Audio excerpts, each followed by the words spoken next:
You know, behind every mind-blowing video game and every big leap in AI, there's this incredibly powerful, super specialized chip doing all the heavy lifting. People call it the computer's other brain.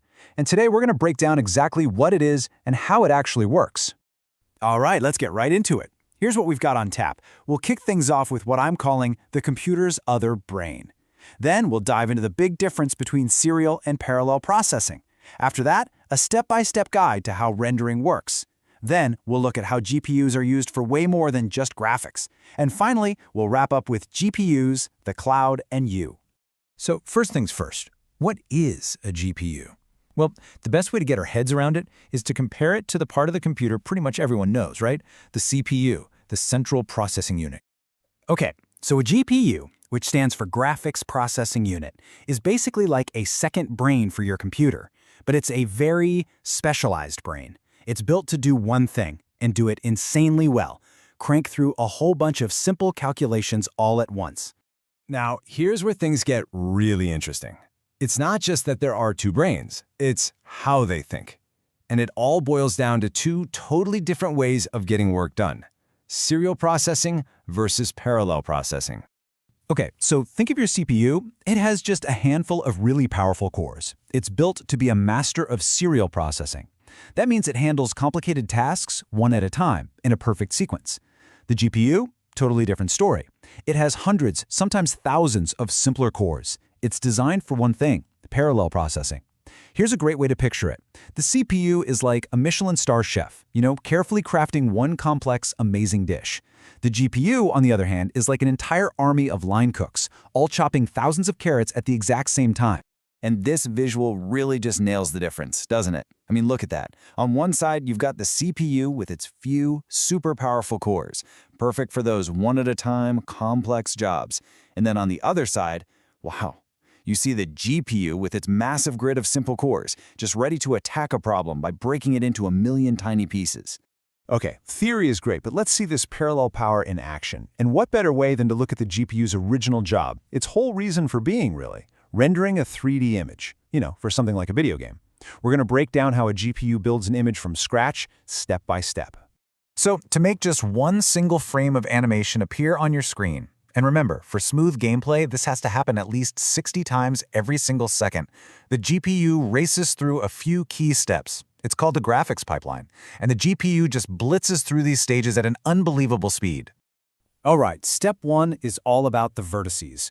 The GPU gets to work on the basic geometry of the scene. It takes all those 3D models, characters, buildings, whatever, and figures out the exact position of all their corner points. These are the vertices.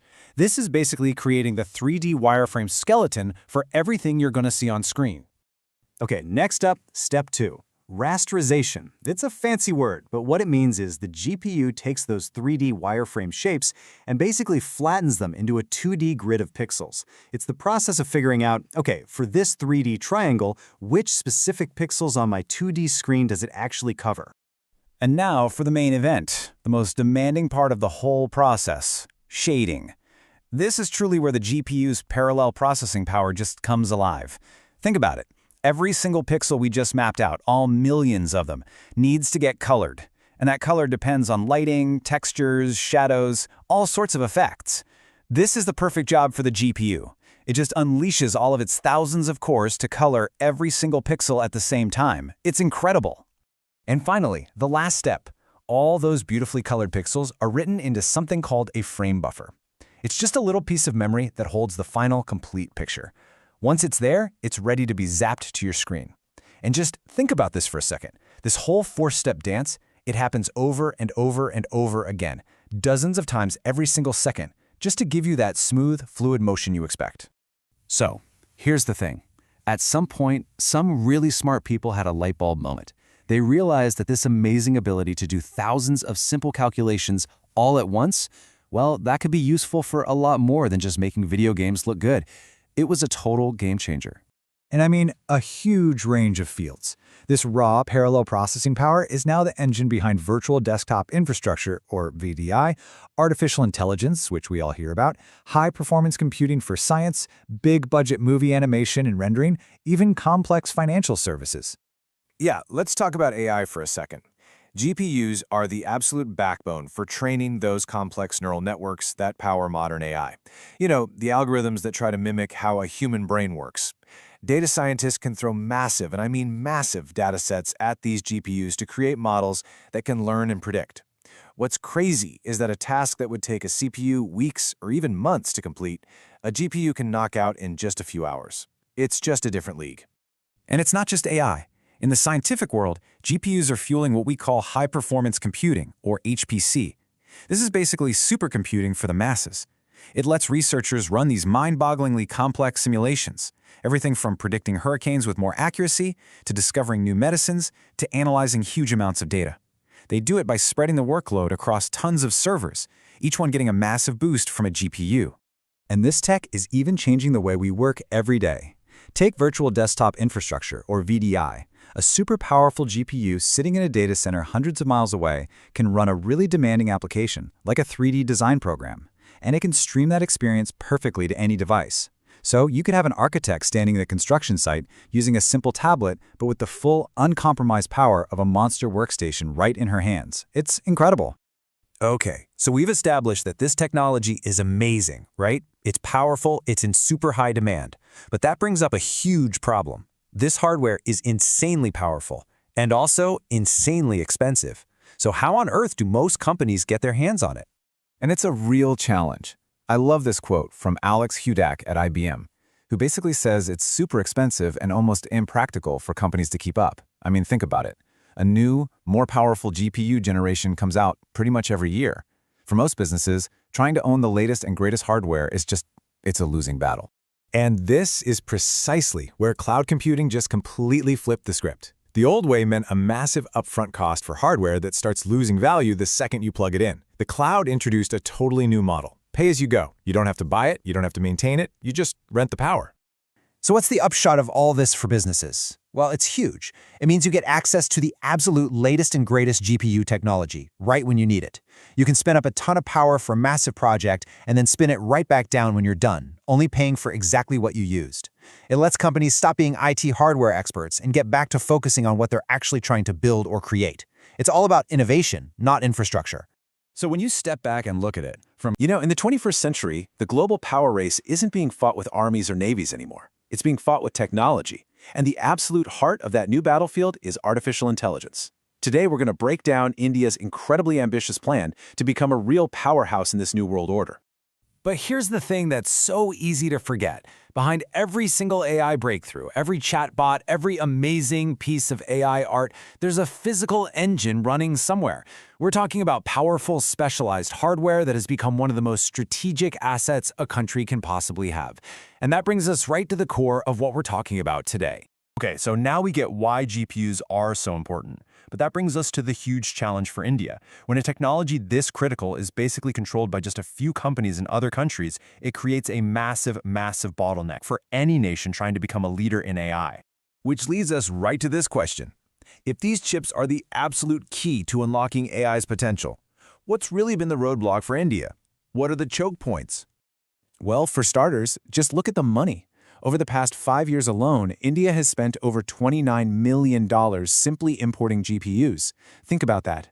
That's a huge amount of money flowing out of the country just to get access to the basic tools needed to build its technological future.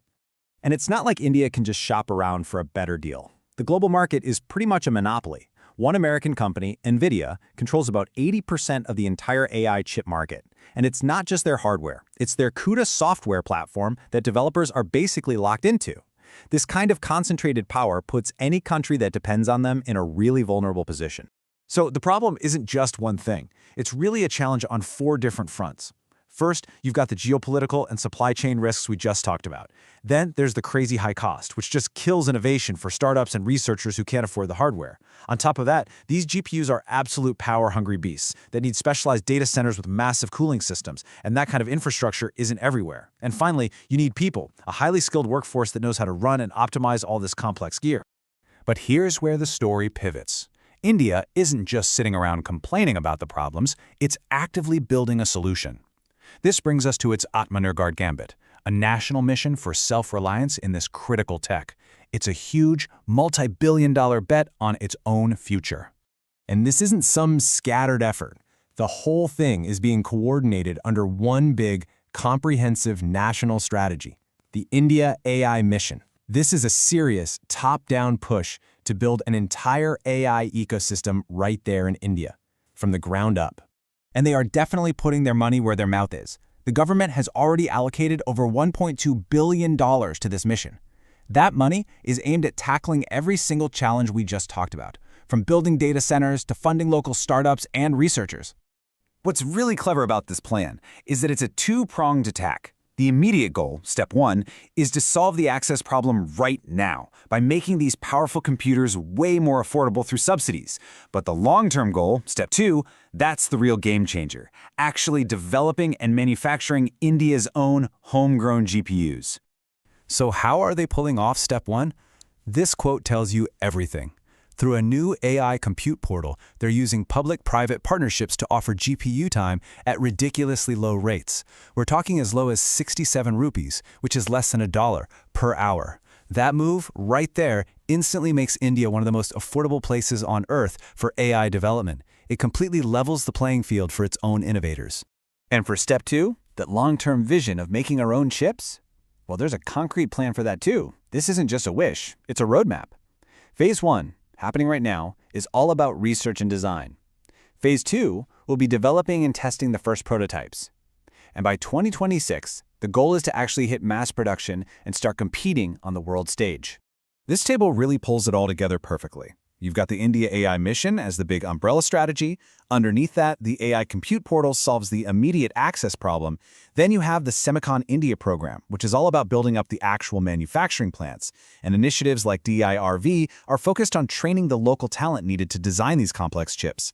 Each pillar supports the others. It's a truly joined-up strategy. So what's the big takeaway here? India has figured out that in this century, technological sovereignty is national sovereignty. It has looked its biggest vulnerabilities right in the eye and is now rolling out a clear, well-funded, and smart plan to fix them. The country is making a massive bet on itself, and that leaves us with the billion-dollar question. In a race this fierce, will this huge strategic gambit be enough to secure India's place as a true AI superpower? We'll have to wait and see.